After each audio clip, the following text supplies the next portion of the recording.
বিলোপ করে দিয়েছে, এখন কাশ্মীর ঠান্ডা হয়ে গেছে। এইটা হচ্ছে আপনাদের ন্যারেটিভ। এটা হচ্ছে একদম বিজ্ঞাপন সংস্থার দ্বারা তৈরি করা মোদির ইমেজ বিল্ডিংয়ের যে একটা ওই বিজ্ঞাপনে যেরকমভাবে একটা প্রোডাক্টের ইমেজ নির্মাণ করা হয়, তেমন নরেন্দ্র মোদীর যে ইমেজ নির্মাণ করেছেন বিজ্ঞাপন সংস্থা দ্বারা গত 10-12 বছরে, এই নির্মিত ইমেজের গালে যখন এরকমভাবে একটা থাপ্পড় পড়ে, তখন আপনাদের কাছে দেশের শত্রুরা আর মূল লক্ষ্য থাকে না।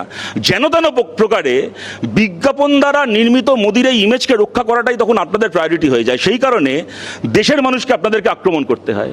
তাছাড়া আর কী কারণ থাকতে পারে আপনাদের এই রাজনীতির, যে আজকে 10 দিন হয়ে গেল এত বড় একটা ঘটনার একটা বারের জন্য আমরা এই প্রশ্ন করব, আপনি পাকিস্তানের সঙ্গে যুদ্ধ করবেন কিনা, বালুচিস্তানকে স্বাধীন করবেন কিনা, পাক অকুপায়েড কাশ্মীর ভারতে চলে আসবে কিনা, এই প্রশ্নগুলো তো আছেই।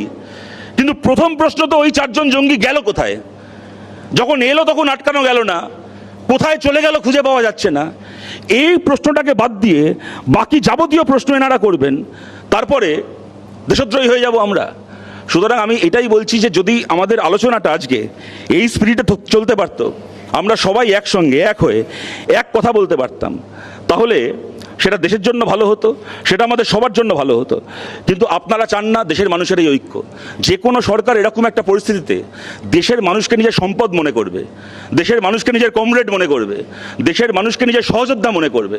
আর আপনাদের কাছে ওই যুদ্ধটা প্রধান নয়, সামনের ভোটের যুদ্ধটা প্রধান বলে আপনারা বাইরের শত্রুদেরকে ছেড়ে দেশের মধ্যে যাদেরকে নিজের রাজনৈতিক শত্রু ভাবেন তাদেরকে টার্গেট করেন।